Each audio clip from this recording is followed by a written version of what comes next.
Welcome to Living with Purpose. I'm in a very special location today with a very special guest. I'm at the Starbucks headquarters. I've been coming to the Starbucks headquarters for many, many years. Vida Killian, who is the head of Starbucks Alumni Community and Starbucks Community Engagement. She introduced me to the 8th floor of Starbucks and the 9th floor of Starbucks, which I have never visited. It's this absolutely gorgeous place.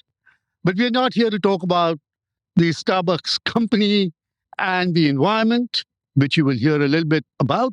But we are here to talk about the work and life that Vida has led. Vida is not only in the coffee and community impact space, but she is a fellow alum from MIT, a technologist having spent time in the technology sector before moving into the social impact space. So, Vida, please welcome to Living with Purpose. Thank you so much, Akhtar. I'm thrilled to have you here and to host you so we can share a beverage and have a conversation. Absolutely. So talk a little bit about, I was introduced to you very recently. I went and looked at the work that you've done. And it's always very fascinating as to how people's career trajectory changes. And here you are from Texas University in technology, chemical engineering, and then to MIT, both a master's and a business degree from MIT, which is like, wow. And then you go through this whole arc. To share with us this arc of yours. Oh, happy to. I have to make one correction. I went to Texas A&M. My friends would definitely note that rival school. But yeah, grew up in Texas, on the coast of Texas, where all the big chemical companies are. So my dad was at Dow Chemical, and I'm, not to go all the way back, but the youngest of 4 kids that all went into math and science. So it was like, this is what you do. You're good at it. Saw it my whole life, and chemical engineering. Let's go. So that's how it all started.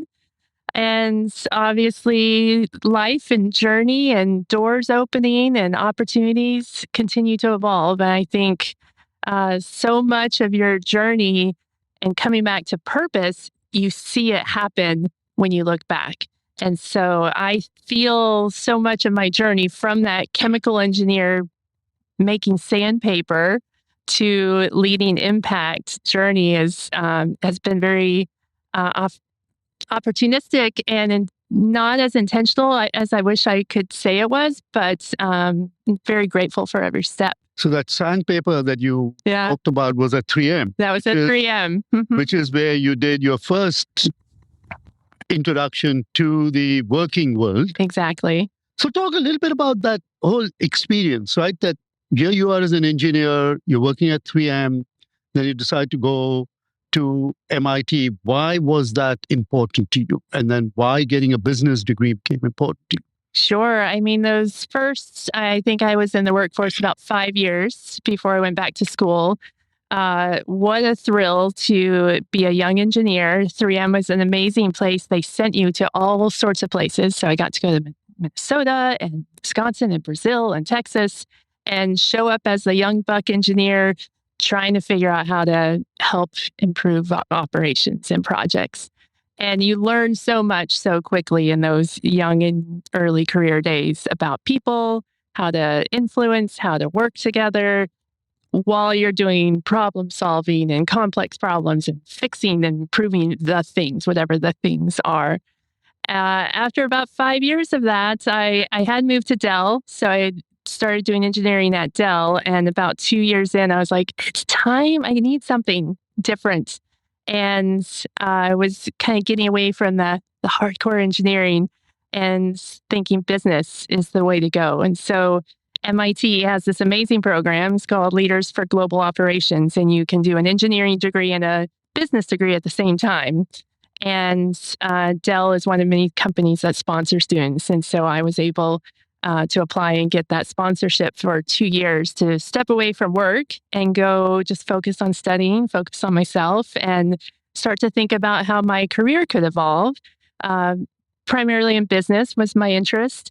And I was kind of far from chemical engineering at this point. I was at a computer company, Right. well known for supply chain. So I decided to focus on logistics and supply chain Right. while there as well. And how did you get to Starbucks? So I returned to Dell and I got to do a lot of things upon my return. But where I ended my time at Dell was actually at the beginning of the digital online connection, if you will, and was fortunate enough to work at Dell through a place of how we were bringing customers together to get their feedback. And it was called Idea Storm. It was crowdsourcing. It was early days and looking at communities and how we build communities. And at that point in my life, personally, ready to move on, I was looking for three things. I was looking for a company that was doing the work I was doing, but leading edge. I didn't want to teach it to someone else. I wanted to figure out what the next thing was. And at the time, I was actually in conversations with Starbucks, who was doing the same thing we were doing. I was ready to move to the Pacific Northwest, was calling my name. And the third is I wanted a different company. I wasn't looking at the widgets and the technology weren't driving me, but a heart and soul was. And check. Starbucks hit all the boxes and I made the move. It's also fascinating, at least for our listeners. Most companies have a mission and vision statement. Majority of the companies don't have a purpose statement. Starbucks is actually one of those companies that has a purpose statement. And it's in your conference rooms, in many of the conference rooms, the purpose statement is actually in bold. So that it is a company that is driven by purpose. Mm-hmm. And was started as a way to actually ignite purpose through coffee. Yeah. So talk a little bit about your purpose journey. Why is purpose so important for you? Oh, I love that so much. I do think the purpose comes together. For me, it's really come into focus over the last 10 years. I've been here about 14 years. And that connection, I've always felt this joy with human connection. I love listening to people. I love connecting people. I love finding ways for people to be their best selves. And that's just a personal thing. I've always built networks everywhere I go. And in work and all these experiences I've had, it was about problem solving, creating new things, innovating. What's the next thing? And when I came to Starbucks, it really came together around connecting people through the online space and creating new experiences. And I started to just feel this passion and this real opportunity to give back through my purpose of connecting people and creating new experiences. And it just evolved and came together for me in that time. Oh, you used this word joy. Yeah. You didn't use happiness. No, I don't. So talk a little bit about why did you decide to use joy along with purpose? Joy to me. So I've taken courses around purpose, like finding your purpose. It definitely is something that's drawn me to it. And I think for some people, the heart of their purpose is that core feeling. And that feeling could be peace. It could be love. It could be fulfillment. For me, it's joy. Yeah. Joy is a deeper core feeling. Then happiness is a state brings us a smile, but joy is more important to me. That's such a fascinating to think about the difference between happiness and joy. Mm-hmm. And several of our guests have actually talked about joy, which is why when you use the word joy, my ears perked up. Mm-hmm. So talking about purpose, talk a little bit about how you are showing up with purpose. Great.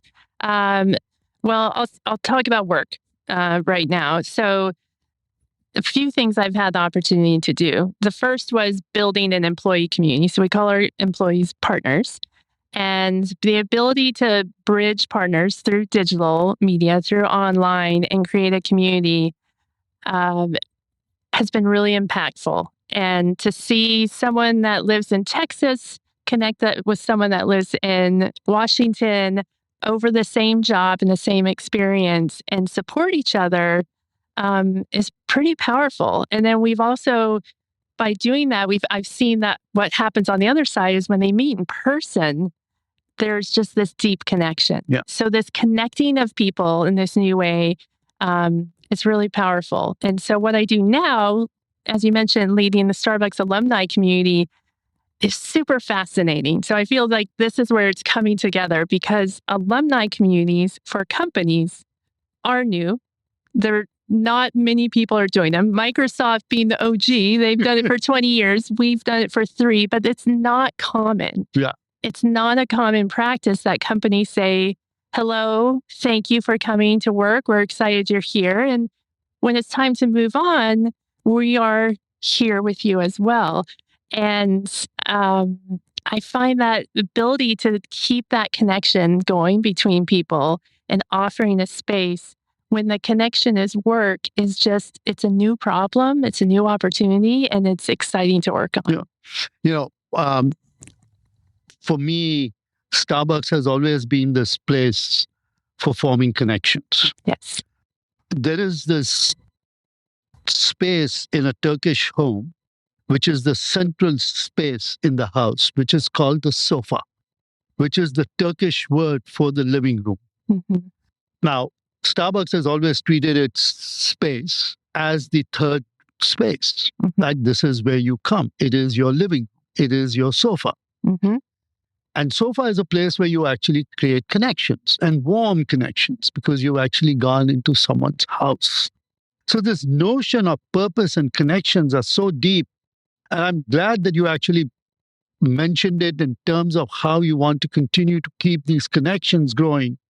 Because this is, to me, the central thing as to why we actually take a drink, which is coffee, because it actually allows us to form those deep connections. So thank you for actually bringing that out. Let's just talk a little bit about how do you use purpose, especially when the times get tough? That's such a great question. And I think of it in a couple of ways, right? And how I make decisions, obviously, and where you spend your time and energy. And so, when you're challenged at work and things aren't happening at the right time, the right space, you have to come back to why are you working on this and how it aligns for you.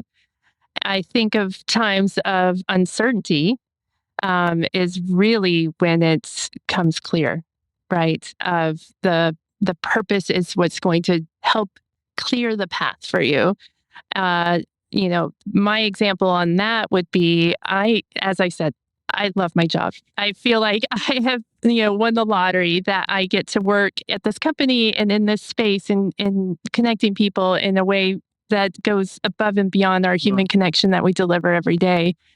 And I'll tell a little story. So a few years ago, I took my sabbatical. We call it a career coffee break here, Yes. which is very clever and a great benefit. So I was able to step away for 6 months, full intention of coming back, which I did. Just I needed the space in my life, and I was uncertain about what else. I was seeking something that I couldn't quite put my finger on, and I spent some of that time kind of digging deep and thinking about purpose. And I really came back to this listening and human connection and what did I want to do with that above and beyond what I was able to do at work, which is more at scale, right? Connecting people at scale is what we're able to do at a company of this size. And what resonated with me was really getting into that listening, getting into that space with people to go even deeper. And that was the connection piece that I think was missing for me. So I took the time, I took the space, I took a course, and I became a certified coach. So now I have a coaching business that I'm starting to explore and have the more intimate connections with people so that I could help figure out what theirs is. What is it? Is it joy they're seeking? Is it fulfillment? And what insights do they need to live that for themselves? Yeah, and I did see that you are now a certified coach, and which is actually another additional layer of this experience that you are actually bringing to people. So let's end the conversation by you sharing your golden nugget, a piece of wisdom that you would like the listeners to take. Yeah, thank you for that. I think the nugget that aligns with this conversation is one, I'll give the credit where credit is due. Took a course here at Starbucks. The instructor, Aiton Sharir, was helping us really like dig deep on the purpose. And there's a decision model he uses. It's called the ACE model. I don't know if you've heard of it, but ACE stands for accept, change, exit. And as you're going through life and making decisions and you're in the flow and you're accepting everything, life is great. Then you hit a disruption, could be external, could be internal. You have some change that you're now managing yourself through, influencing others, yourself, whatever it may be. At some point through that change, you have to ask yourself, do I accept it? Whatever the outcome is, wherever you've gotten, or is it time to exit? And if you use that model, the more in tune you are with your purpose, with your values, the easier it is to work through that change. And so asking yourself, accept, change, exit. What am I supposed to do right now? And really aligning that to your purpose. So, I mean, I love this whole ACE analogy of accepting, changing, exiting. And that to me is so important when you actually have a deep-seated purpose and you understand your strengths and your values and you're able to bring that to everything that you do, not just at work. Right. Then your ability to accept, to change, and to exit in whichever direction you want becomes less complicated. Exactly. Of course, it is complicated, but it becomes less complicated since you are also driven by purpose. So, Vida, thank you so much for being with us again. Remember, purpose is this renewable source of energy that drives humanity forward. Keep using your purpose. Until next time, thank you all very much. Thanks, Akhtar. Thank you.